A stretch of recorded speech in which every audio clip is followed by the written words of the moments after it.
Welcome to the شو. میں ہوں عادل ملک، آپ کا میزبان اس شو میں جو آپ کے لیے پیش کیا جاتا ہے ہر سیٹرڈے کی ساہ پیر 4 بجے سے 5 بجے تک. ناظرین، اس شو میں آپ کی لائیو کالز لیتا ہوں اور امیگریشن سے متعلقہ معاملات پر آپ کو ایڈوائز کرتا ہوں. تو اگر آپ کو کوئی پریشانی ہے جو کہ امیگریشن قانون یا امیگریشن رولز کے متعلقہ ہے تو بالکل اس پروگرام میں فون کر کے لائیو ایڈوائز لے سکتے ہیں. ناظرین، ہمیشہ سے بے شمار کالرز لائن پر موجود ہیں. ہم بنا وقت ضائع کیے ہوئے کالز کا سلسلہ شروع کرتے ہیں. دیکھتے ہیں آج کے ہمارے پہلے کالر کون ہے، لائن پر کون ویٹ کر رہے ہیں. جی فرمائیے. السلام علیکم. وعلیکم السلام. عید مبارک. آپ کو بھی. مانچسٹر سے بول رہا ہوں کہ میں نے 2000 کے اندر اسلم کلیم کیا تھا. ٹھیک ہے. ہاں، پھر بعد میں انہوں نے 5 سال کے بعد مجھے ریفیوز کر دیا. ٹھیک ہے. لیکن میں نے کوئی لیٹر بھی یہ نہیں کیا تھا، اور انہوں نے 2000 فریش اپلیکیشن کی لیگیسی کے اندر. ٹھیک ہے. اور بچے بھی میرے 6 سال ہو گئے، 6.5 سال کے اوپر. ٹھیک ہے. آگے کوئی چانسز ہے میرا کچھ؟ ٹھیک ہے. یہی جاننا چاہتا ہوں. ٹھیک ہے، آپ کی کال کا شکریہ. بالکل آپ نے جس طرح اسائلم کلیم کی تھی تو لیگیسی کے اندر آپ آتے تھے، تو بالکل آپ لیگیسی کو پروسیڈ کریں. جس طرح آپ کے ساتھ یہاں پہ بچے بھی ہیں تو آپ کے کافی اچھے چانسز ہے آپ کو اسٹے مل جائے گا. میرا یہی مشورہ ہے کہ آپ لیگیسی کو پروسیڈ کریں. ہوم ورکس کو ریمائنڈر بھیجیں، ان سے اپڈیٹ لیں کہ ابھی آپ کا لیگیسی کا میتھڈ کس سٹیج کے اوپر ہے. ناظرین، بڑھتے ہیں اپنے نیکسٹ کالر کی طرف. جی فرمائیے. ہیلو، السلام علیکم. وعلیکم السلام. عید مبارک. Thank you. جی، مجھے نا اپنے فرینڈس کے بارے میں پوچھنا ہے. ان کو ادھر آئے ہوئے ان کے ہسبینڈ کو تقریباً 8 ایئرس 8.5 ہو گیا، اور ان کی فیملی آئی تھی 2005 میں. ٹھیک ہے. اور انہوں نے کیس کیا تھا 2008 میں. ٹھیک ہے. اور جو ان کا میں بھی ریفیوز ہو گیا، لیکن ان کے وکیل ان کو بولتے ہیں کہ آپ 7 ایئر ویٹ کرو، پھر اس کے بعد اپلیکیشن کرو. ٹھیک ہے. یعنی ابھی ان کو 6 ایئر بچوں کے ساتھ بھی ہو چکے ہیں. تو وہ ٹھیک ہے. کیا کرے، ویٹ کریں یا اپلیکیشن کریں، سبمٹ کریں؟ پلیز مجھے بتا دیجیے. ٹھیک ہے، آپ کی کال کا شکریہ. ڈپینڈ کرتا ہے انہوں نے کس بیسس کے اوپر اپلائی کیا تھا. اگر تو کسی ہوم آفس نے ان کا کیس ریفیوز کر دیا تھا تو وہ ہائی کورٹ میں اس کو لے کے جا سکتے تھے، چھوٹی امیگریشن ٹریبونل میں لے کے چیلنج کیا جا سکتے تھے. تو یہ ہوتا ہے کہ اگر وہ چیلنج نہیں کرتے، اسی طرح رہتے ہیں، تو پھر کوئی پرابلم ہو جائے، اگر کوئی امیگریشن والا ان کو روکے تو پھر مسئلہ ہو سکتا ہے. تو ڈپینڈ کرتا ہے ابھی 1 سال یا 2 سال کے بعد کیا قانون ہوگا. تو بہتر ہے وہ کسی اچھے سے وکیل سے جا کے ملیں، ان کو اپنا ریفیوزل بتائیں کہ ہوم آفس نے کس بیسس پہ ان کا کیس ریفیوز کیا ہے. تو پھر وکیل ان کو ایڈوائز کرے گا کہ آئدر اس میٹر کو ہائی کورٹ میں لے کے جا سکتے ہیں کہ نہیں لے کے جاتے ہیں. ناظرین، بڑھتے ہیں اپنے نیکسٹ کالر کی طرف. جی فرمائیے. جی فرمائیے.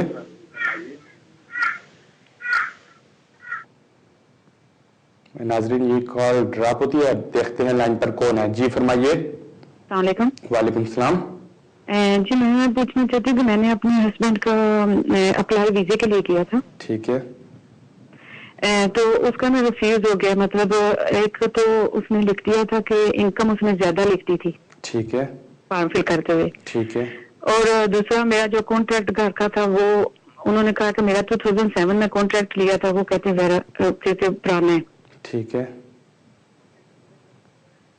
پرانا ہے. اور دوسرا وہ کہتے ہیں کہ جو آپ کا ٹیکس نہیں جا رہا، لیکن میرا ٹیکس جا رہا تھا اور میرے پاس P60 ہے. تو میں اب کیا کرنا چاہوں؟ ٹھیک ہے، آپ کی کال کا شکریہ. بالکل آپ کو اس میٹر کو کورٹ میں لے کے چلے جائیں. جب آپ کے ہسبینڈ کا کیس ریفیوز ہوا ہے، ان کو 28 ڈیز ہوتے ہیں کہ وہ اس میٹر کو کورٹ میں لے کے جائیں. تو مجھے پورا یقین ہے آپ کا میٹر کورٹ سے ریزالو ہو جائے گا. تو بالکل آپ کو اپیل یہاں پہ نوٹس کورٹ کو بھیجنا پڑے گا. تو بہتر ہے آپ کسی اچھے سے وکیل کے پاس چلے جائیں، تو وہ اس میں آپ کو گائیڈ کرے گا کہ کس طرح وہ کیس تیار کریں اور کس طرح نوٹس کورٹ کو بھیجا جائے. بڑھتے ہیں نیکسٹ کالر کی طرف. جی فرمائیے.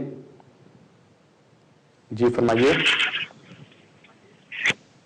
وعلیکم السلام. ہیلو، السلام علیکم. وعلیکم السلام. بھائی، میرے پاس نا ریفیوجی اسٹیٹس ہے اور میں نے ایک اسٹوڈنٹ سے شادی کی ہے. ٹھیک ہے. تو کیونکہ میرے ڈاکٹر مجھے کام کرنے کی پرمیشن نہیں دیتے، اس لیے ہم نے ایک تھرڈ پارٹی اسپانسر ڈھونڈا ہے. آپ پلیز یہ بتا دیں کہ جو تھرڈ پارٹی اسپانسر ہے اس سے ہمیں کیا کیا ڈاکومنٹ چاہیے اپلیکیشن ڈالنے کے لیے. Thank you very much. ठीक है, आपकी कॉल का शुक्रिया। बिल्कुल, अगर आप एप्लीकेशन डालती है और उसमें किसी की थर्ड पार्टी सपोर्ट लेती हैं तो उनसे बुनियादी तौर पे आपको उनकी एविडेंस चाहिए होगा एम्प्लॉयमेंट का, और उनका एविडेंस चाहिए होगा कि वो आप दोनों को अकोमोडेट और मेंटेन करेंगे। जो उनकी पे स्लिप चाहिए होंगी, P60 चाहिए होंगे, बैंक अकाउंट स्टेटमेंट, और जिस तरह वो रहते हैं, अगर उनका अपना मकान है तो लैंड रजिस्ट्री, अगर वो किराए पे रहते हैं तो टेनेंसी एग्रीमेंट चाहिए होगा। नाज़रीन, बढ़ते हैं नेक्स्ट कॉलर की तरफ। जी फरमाइए।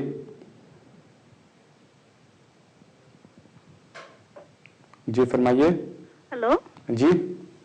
मैंने आपसे पूछना था कि मैं 2006 में यहाँ पे आई थी वर्क परमिट पे। ठीक है। और अभी मेरी जो है नवंबर में PR ड्यू थी, लेकिन इसके बीच में जो था कि मैं एक बार अपनी मैटरनिटी लीव पे गई और मैं वहाँ पे स्टे किया मैंने 5.5 मंथ। और क्योंकि मेरे हस्बैंड सिक हो गए थे वहाँ पे, तो उनको डायग्नोज हो गया था डायबिटीज, हाइपरटेंशन, और सर्जरी भी उनकी हुई थी। ठीक है। तो उसके बाद एक बार नेक्स्ट ईयर में 3 वीक्स के लिए गई थी और एक बार बीच में 2 वीक्स के लिए गई थी। तो जो ये इकट्ठा मैंने स्टे किया 5.5 मंथ अप्रोक्सीमेटली, तो सिकनेस की वजह से, तो उसके लिए अब मुझे ये नहीं समझ आ रहा कि मैं अपनी फाइल सबमिट करूंगी तो रिजेक्शन तो नहीं हो जाएगी, क्योंकि मैं इंटरनेट पे पढ़ रही थी 90 डेज वाला कुछ था क्राइटेरिया। ठीक है, बिल्कुल, आपकी कॉल का शुक्रिया। बुनियादी तौर पे तो कानून ये कहता है अगर आप वर्क परमिट के ऊपर रहती हैं और सेटलमेंट के लिए अप्लाई करना चाहिए तो 90 डेज से ज्यादा कंटिन्यूसली बाहर नहीं रहना चाहिए। अगर तो आपका गैप आ गया है किसी एक्सेप्शनल सर्कमस्टांसेस की वजह से कि आपके हस्बैंड उधर सिक हो गए थे, तो बिल्कुल जब आप अप्लाई करें आप अपने सारे सर्कमस्टांसेस मेंशन करें, बताएं कि किन बेसिस की वजह से आपको एक्सटेंशन वहां पे ज्यादा रहना पड़ा, तो ये एक्सेप्शनल सर्कमस्टांसेस के अंदर आता है। मगर जब आप अप्लाई करें इन डिटेल आपको एक्सप्लेन कर देना चाहिए, साथ में एविडेंस भी भेजें। तो फिर इमिग्रेशन ऑफिसर के ऊपर होता है कि अदर वो आपको डिस्क्रिप्शन ग्रांट करके स्टे देता है कि नहीं देता। तो बेहतर है आप किसी जब केस भेजने लगे तो किसी अच्छे से वकील से भी मिल के कंसल्ट कर लें। पढ़ते हैं नेक्स्ट कॉलर की तरफ। जी फरमाइए। जी फरमाइए। अस्सलाम वालेकुम। वालेकुम सलाम। मेरा नाम महमूद है, लंदन से बात कर रहा हूँ। मैंने 2 क्वेश्चन आपसे करने हैं। पहला क्वेश्चन है कि डिस्क्रिशन लीव टू रिमेन जिसके पास हो उसको बिजनेस का राइट है कि नहीं है, और दूसरा मेरा क्वेश्चन ये है कि मेरी leave to remain after 5 years of legal stay जो है ना होम ऑफिस ने कर्टेल कर दी थी। तो उसके बाद तकरीबन 2 साल तक मैंने फाइट की तो मुझे उन्होंने discretion leave to remain grant कर दी। लेकिन इन 2 सालों के दरमियान में मेरे पास चूंकि लीगल स्टे नहीं था, तो अब मेरे 10 साल करीब होने को आए हैं। तो मैंने सिर्फ आपसे ये पूछना है कि ये जो कर्टेल हुई है जिसमें जो जजमेंट थी उसमें ये दिखा था कि होम ऑफिस वाज रॉन्ग था, तो ये मेरे वो 10 साल पीरियड में काउंट होगी या नहीं होगी? ठीक है, आपकी कॉल का शुक्रिया। जहां तक आपके पहले सवाल का कंसर्न है तो बिल्कुल आप बिजनेस कर सकते हैं, कोई आपके ऊपर बिजनेस की पाबंदी नहीं है। जिसके पास डिस्क्रिशनरी लीव होती है वो बिजनेस काम कर सकता है, there will be no problem at all. जहां तक आपके दूसरे सवाल का कंसर्न है तो बिल्कुल आप अगर 10 years की बेसिस के ऊपर अप्लाई करेंगे तो चांसेस है कि वो केस रिफ्यूज हो जाए इस बेसिस के ऊपर कि आपकी through out the last 10 years continuously legal residency नहीं है, बल्कि आपको यही होगा कि अभी 6 year डिस्क्रिशनरी लीव के ऊपर कंप्लीट करने पड़ेंगे, उसके बाद आप अप्लाई कर सकते हैं सेटलमेंट के लिए। नाज़रीन, बढ़ते हैं हम नेक्स्ट कॉलर की तरफ। जी फरमाइए। जी फरमाइए। अस्सलाम वालेकुम। वालेकुम सलाम। मैं ब्रेफर्ड से बोल रहा हूँ जी। तो मेरा प्रॉब्लम है कि मेरी डॉटर ने रिसेंटली मैरिज किया स्टूडेंट के साथ। ठीक है। तो अभी पहले वो काम करते थे, अभी उनका दोनों का काम जो है ना खत्म हो गया है। ठीक है। अभी वो रेंट भी देते हैं वगैरह। मेरी डॉटर जो है वो ब्रिटिश बोर्न है। ठीक है। तो स्टूडेंट के साथ उसने शादी की है, उसका जो है 2 साल का वीजा बनकर आ गया है। तो अभी इनका सिचुएशन थोड़ा खराब है, क्या ये हाउसिंग बेनिफिट ले सकती है या नहीं, ये मुझे आप बताएं प्लीज। ठीक है, आपकी कॉल का शुक्रिया। बिल्कुल, जब आपकी बेटी के हस्बैंड को 2 साल का वीजा मिला था, आपकी बेटी और उनके हस्बैंड ने होम ऑफिस को श्योरिटी दी थी कि वो यहाँ पे अकोमोडेट और मेंटेन होंगे without recourse to public funds.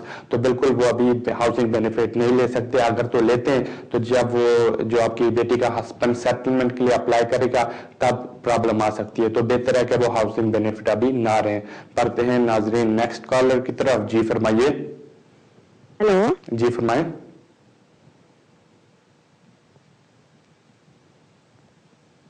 जी फरमाइए।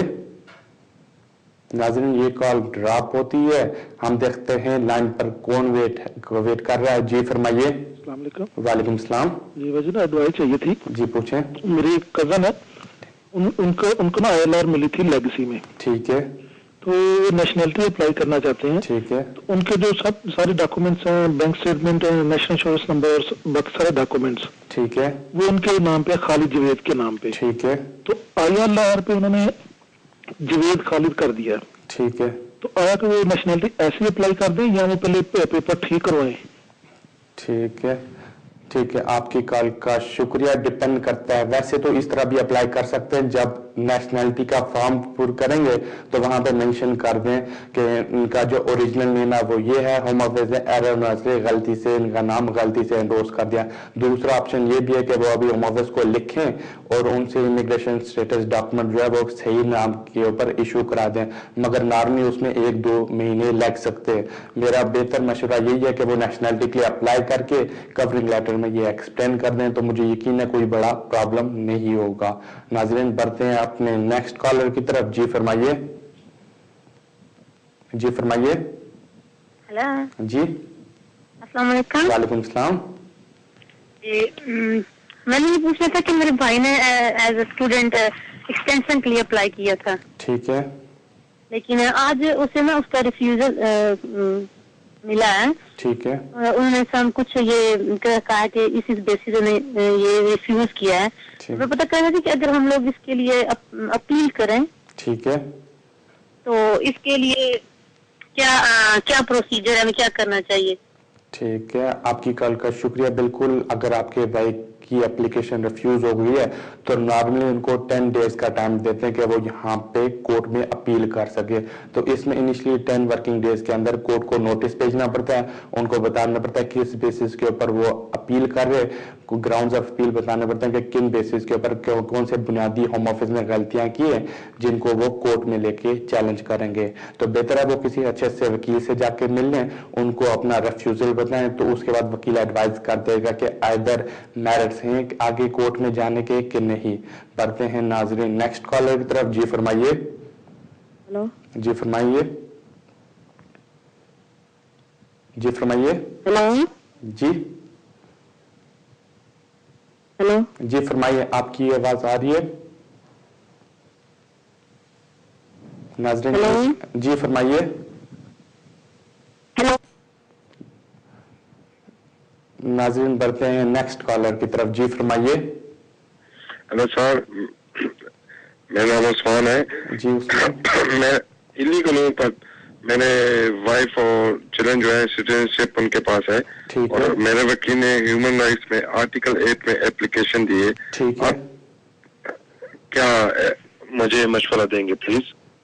ठीक है, आपकी कॉल का शुक्रिया। बिल्कुल, अगर तो आपकी वाइफ और आपका जो बच्चा है वो ब्रिटिश सिटीजन है तो बिल्कुल आपको स्टे मिल जानी चाहिए बच्चों के बेसिस के ऊपर।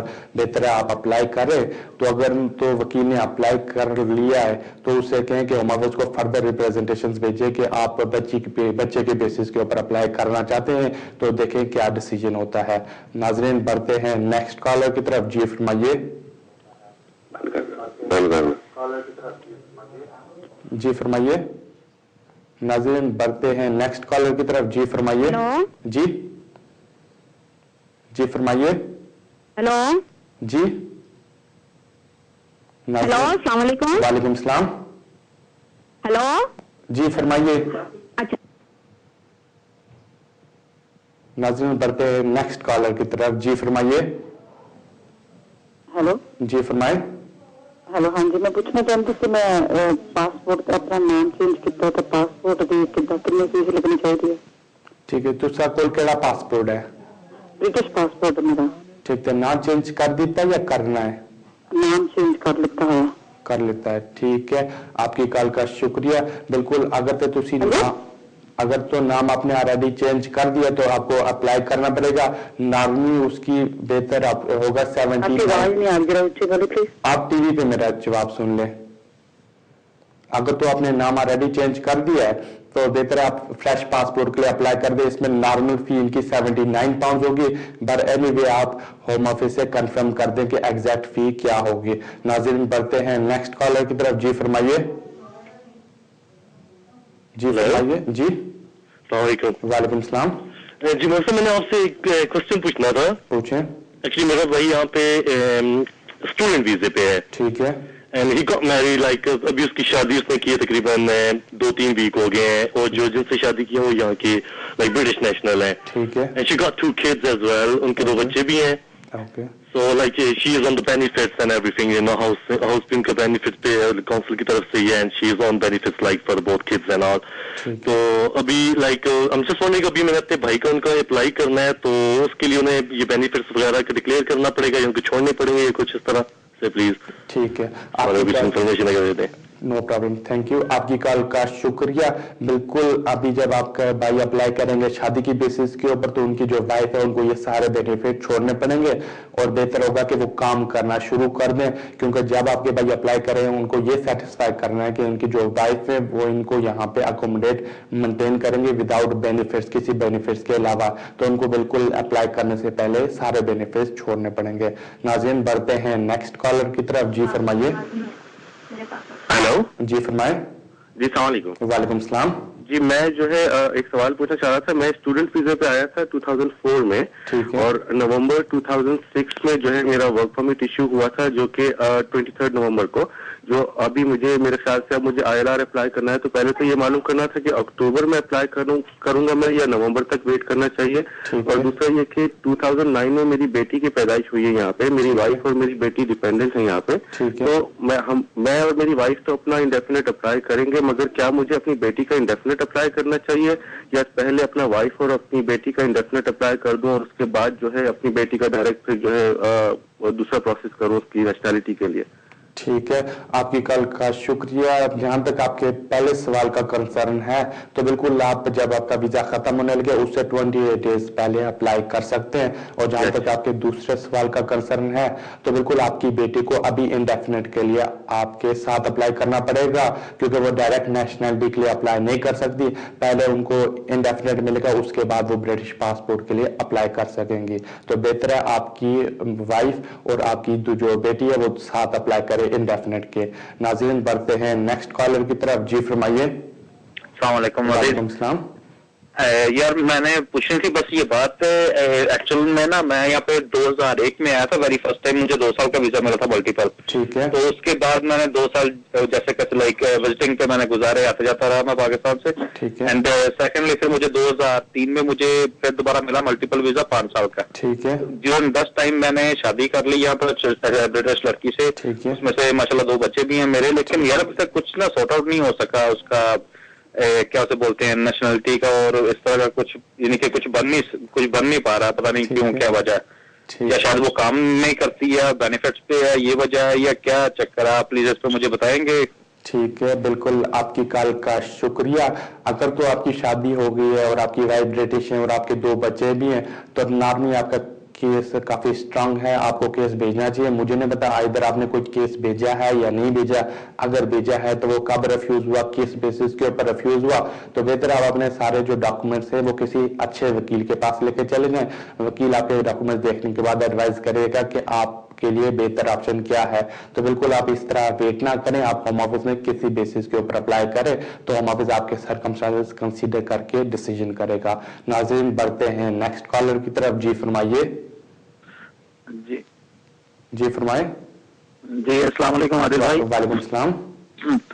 जी आदिल भाई, मेरा सवाल ये है कि मैंने अपनी वाइफ को अप्लाई करना है एज ए स्पाउस के तौर पे पाकिस्तान से। ठीक है। तो मेरा एक बेटा भी है, तो मैंने ये पूछना था कि मिनिमम जो इंग्लिश रिक्वायरमेंट है वो क्या है, एक तो ये बता दीजिए, और दूसरा ये कि जो वहाँ पे एकेडमी से वो कोर्सेज वगैरह करवा रहे हैं वो अगर उन्होंने फुलफिल कर लिया हो तो फिर भी उनको ब्रिटिश काउंसिल्स में एग्जाम में बैठना जरूरी होता है। और दूसरा भाई क्वेश्चन ये है कि जब फी जो है वो डिपेंडेंट जो चिल्ड्रन है उनकी भी इंक्लूडिंग होती है या कोई उनकी सेपरेट फी पे करना पड़ती है? ठीक है, थैंक यू वेरी मच। ठीक है, आपकी कॉल का शुक्रिया। जहां तक आपके पहले सवाल का कंसर्न है, तो बिल्कुल आपकी वाइफ को इंग्लिश टेस्ट करना पड़ेगा जो ब्रिटिश काउंसिल अप्रूव करती है।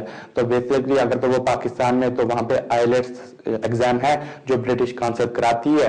आपकी वाइफ वो कर ले, उनको मिनिमम बैंड 4 चाहिए होगा। इट इज नॉट ज्यादा डिफिकल्ट नहीं है, उसमें जनरल देखते हैं कि आपकी वाइफ की लिस्टिंग कितनी है اور اسپیکنگ کس طرح کی ہے. تو it is not that difficult. جہاں تک آپ کے دوسرے سوال کا کنسرن ہے تو بالکل آپ کے بیٹے کی ایکسٹرا فی ہوگی مگر وہ مدر کے ساتھ ایز اے ڈیپینڈنٹ اپلائی کریں. ناظرین بڑھتے ہیں نیکسٹ کالر کی طرف. جی فرمائیے. جی فرمائیے. ناظرین دیکھتے ہیں لائن پر کون ہے. جی فرمائیے. Hello. Yes. I'm actually married to an Asian. Okay. Now, he's on a student visa. He come over on a student visa. Okay. Now we've actually had a baby. Okay. Now we're actually sent off for his spouse visa. Mm-hmm. But the Home Office has had it since June. Mm-hmm. Now, he's had to send his documents off, let's prove that he was actually studying in the UK. Mm-hmm. Now, we're actually waiting to see, like, if they're going to give him his visa. Mm-hmm. How long, roughly, would you say that they'd take?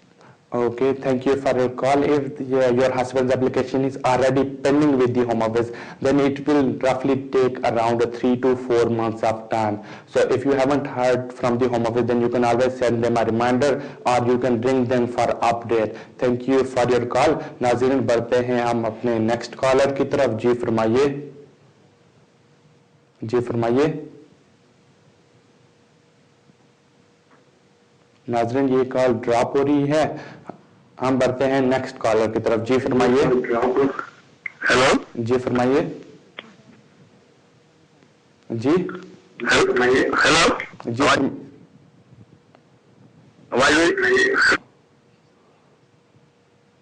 ناظرین اس کال میں بھی problem آ رہی ہے. دیکھتے ہیں line پر کون ہے. جی فرمائیے. ہیلو. جی فرمائیے. آپ اپنی ٹی وی کی والیوم کم کر دیں. ناظرین یہ کال بھی ڈراپ کرتے ہیں. بڑھتے ہیں نیکسٹ کالر کی طرف. جی فرمائیے. جی فرمائیے. ہلو عادل بھائی. جی فرمائیں.